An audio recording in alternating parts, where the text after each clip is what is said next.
Olá, minha amiga, meu amigo, hora do nosso encontro neste domingo, dia 19 de outubro.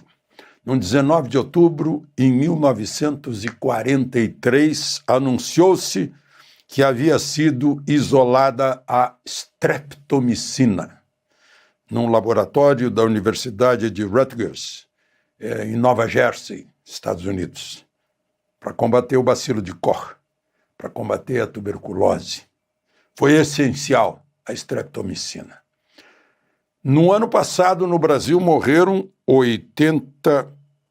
6 mil pessoas. Teve 84 mil casos de tuberculose no Brasil, no ano passado.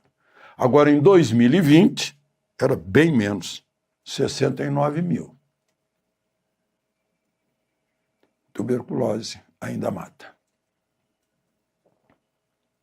Lembre-se de se inscrever e, ao final, de deixar o gostei ou não gostei.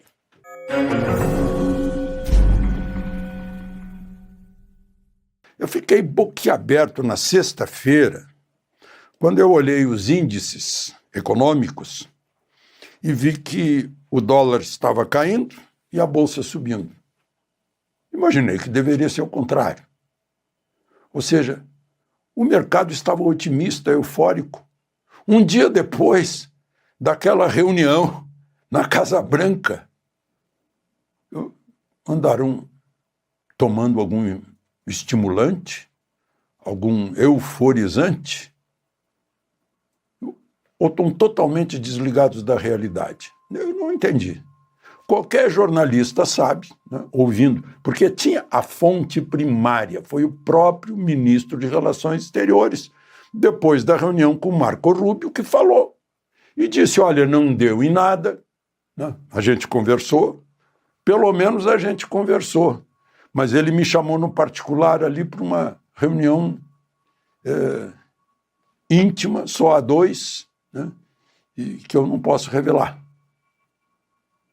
Gente, qualquer pessoa sabe que o assunto foi político nessa reunião e foram as exigências que todo mundo conhece, de devido processo legal, Estado democrático de direito, fim de censura, fim de perseguições políticas, né? Respeito a direitos humanos, respeito à Constituição. Eu não entendi essa reação do mercado. Talvez seja aquela história que eu vi em jornais, né? No dia seguinte, Trump se reuniu, recebeu Zelensky e negou o míssil Tomahawk para o Zelensky. Eu vi em manchetes de jornais assim, Zelensky vai a Trump pedir míssil Tomahawk. Não, a manchete é Trump negou míssil Tomahawk. E será que tem gente que acredita nessas coisas? Não, só para vocês saberem o que é esse míssil, ele pode fugir do radar, ele pode ter uma trajetória a 30 metros do solo, ele pesa aí uns 1.500 quilos, tem uns 6 metros de comprimento, e pode alcançar 1.600 quilômetros por aí. A distância entre Kiev e Moscou é menos da metade disso. Então, Trump não ia fazer isso para o Putin, ou poderia perder todas as negociações de paz. Não, seria uma ameaça. Olha, daqui a pouco tem um Tomahawk aí no Kremlin. Não. Mas deu a manchete. Zelensky foi pedir Tomahawk. Não deram resultado. Deram a notícia de um dia anterior, depois da reunião. A mesma coisa, tudo bem, antes, olha, o nosso chanceler vai conversar com Rubio para derrubar a tarifa. Isso foi a véspera. Depois, não conseguiu nada, nem 0,5%. E o Brasil vai continuar com queda nas exportações para os Estados Unidos. Isso não é uma boa notícia. O mercado tomou como se fosse uma boa notícia. Eu não entendi nada. Né? Mas, enfim, cada um tem a ingenuidade que comporta. Né? Qual é um dos pontos? Né? Lá a gente viu, olha só, a Maria Corina Machado deu uma entrevista para a Folha de São Paulo. Ela está num lugar incerto e não sabido, não dá para identificar pela entrevista, foi por videoconferência, né? Provavelmente numa embaixada, e aí a Folha de São Paulo perguntou o que a senhora tem a dizer ao Brasil, e ela disse o seguinte, diz que o Brasil teria que dizer para o Maduro, com outros presidentes da região, o seguinte, chegou a hora de ir embora, acabou, vá pelo seu próprio bem, Maduro. Se o Brasil fizesse isso, contribuiria para tirar os 40% de tarifa política, tem só 10% de tarifa econômica. Tanto que a reunião econômica foi aberta depois, aí todo mundo pode saber. Aqueles um pouquinho mais de 15 minutos de só dois, Mauro Vieira e Rubio, foram só dois, para não vazar, para não conversar na frente dos outros e vazar. Como vazou aquela conversa da Janja lá na China, né, de pedir que tivesse um chinês para fazer censura no Brasil e tal, no TikTok, aquela coisa. Por isso é que Mauro Vieira não pegou o telefone e saiu de lá. Oi, Lula, olha, foi isso, isso, isso. Não. Ele pegou o avião e veio para falar lá no Alvorada. Para ninguém saber. Se é para ninguém saber, o que é?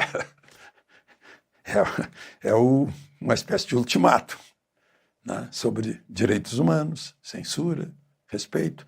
O que é o Trump na Venezuela? Quer que Maduro vá embora, que haja uma eleição que vai eleger de novo, né, o partido de Maria Corina. Maria Corina botou lá o embaixador Edmundo, mas se fosse ela seria muito mais ainda. Assim como o Trump falou exatamente do amigo Bolsonaro perseguido. Né? Prisão sem fato, prisão sem lei, né, que a gente tem aqui. Agora mesmo, foi reaberto, Gonê reabriu um processo, uma ação, que já tinha sido posta no arquivo pelo Aras, pelo Augusto Aras, que não tinha, era influência de Bolsonaro na Polícia Federal. Parece ironia, né? Porque é exatamente o oposto. O Supremo proibiu o Bolsonaro de nomear um diretor da Polícia Federal. É o oposto. Mas vai ser reaberto agora, pelo Gonê. Está reabrindo. Tem fato novo? Tem um negócio lá do governo Bolsonaro? Tem algum fato novo? Não. Então como é que está reabrindo? Eu só queria entender. Outra coisa, o Moraes mandou a defesa do Collor informar por que a tornozeleira dele estava desligada lá na casa dele. Ele não saiu de casa. Não, acabou a bateria. Isso é um problema do Juizado de Execuções Criminais lá de Maceió. Por 36 horas ficou sem bateria. Vai recolher o Collor para a prisão por causa disso, porque ficou sem bateria? Meu Deus, é uma atrás da outra. Né? Bom, é tanta coisa. Bom, mas aí Lula mostrou que não quer entendimento nenhum com os Estados Unidos. Os exportadores brasileiros que se danem. Os discursos que ele fez há pouco, ele foi lá no 16º Congresso do Partido Comunista do Brasil. Por que ele foi? Porque o PCdoB é ligado ao PT. É ligado mesmo com acordos aí de federação, algo assim. Foi lá e fez um discurso defendendo os ditadores. Maduro, Cuba, etc. Aliás, pela primeira vez eu vi Lula, estava de terno e tênis. Ele não está inovando, né? Eu vi o Pierre Trudeau, chefe de governo do Canadá, em 1969. Ele virou notícia no mundo porque usava terno, gravata e tênis. Pierre Trudeau. É o pai do Justin, ou Justin, que foi depois chefe de governo do Canadá também. 56 anos depois. Imagino que foi Janja que convenceu Lula a entrar na moda. Mas depois ele teve lá num Cursinhos do Povo, algo assim, né? Que é uma promoção do Ministério da Educação para estimular as pessoas mais pobres a passar no vestibular. Aí está lá escrito que, de preferência, negros e indígenas. Aí já corrompe o artigo 5º da Constituição, no caput diz: todos são iguais perante a lei, sem distinção de qualquer natureza. Vão ter que mudar a Constituição. Mas, enfim, e aí ele fez um discurso dizendo que a América Latina não tem que ficar aí ouvindo o fala grossa. Tá? Ele não quer amizade com o Trump, ele não gostou da química, provavelmente, né, com essas declarações, ao mesmo tempo que eu estava lá de camisa vermelha, chapéu Panamá, e Haddad, na ocasião, disse que ele aceitou o ministério quando Lula impôs como condição o seguinte: para o pobre no orçamento e o rico no imposto de renda. Só que depois ele disse que quem sustenta o sistema tributário é a classe trabalhadora. Quando melhora de vida, o Estado deixa de alcançá-lo. Alcançá-lo deve ser o sistema tributário, porque a classe trabalhadora está no feminino. Mas se isso não fosse falso, uma falácia, ele estaria confessando que não conseguiu cumprir. Se ele está dizendo que é o pobre que sustenta e não o rico não paga imposto, então. E no meio do pobre e do rico tem uma classe média imensa que paga tudo, né? Então, estamos assim. Lula manda o ministro de Relações Exteriores negociar com o Rubio, só para constar, mas ele continua fazendo discurso contra o Trump, contra o capitalismo, contra o imperialismo. O Haddad uma vez me disse que o futuro da humanidade é o marxismo. Interessante. Agora eu vejo aí aqueles que assinaram, alguns que assinaram aquela Carta da Democracia a favor do Lula e contra o Bolsonaro e contra o Paulo Guedes. Será que era inveja? Porque agora estão assinando aí uma reação ao desequilíbrio fiscal. Movimento Orçamento Sem Gasto, né? Pela lei de responsabilidade fiscal e tal. O governo e o Congresso seriam responsáveis. Eu vi entre as assinaturas Pércio Arida, Edmar Baixa, Helena Landau, Armínio Fraga. Acho que todos esses assinaram a tal de Carta da Democracia. Henrique Meirelles, Maílson da Nóbrega. Esse é o Brasil. De Brasília, Alexandre Garcia.